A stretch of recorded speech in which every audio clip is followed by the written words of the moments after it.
The hearing test. My hearing test results came back strange. I could hear frequencies humans shouldn't perceive. The audiologist ran the test again. Same results.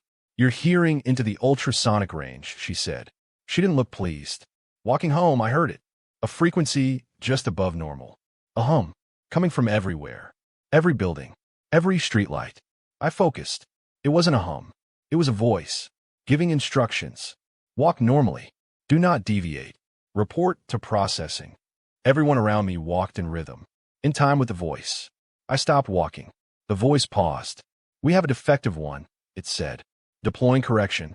That was the last normal day of my life. Now I check every corner, every shadow, every reflection, because I know it's there, and it knows I know. The only thing keeping me alive is that it seems to enjoy the chase. But I can feel it getting bored.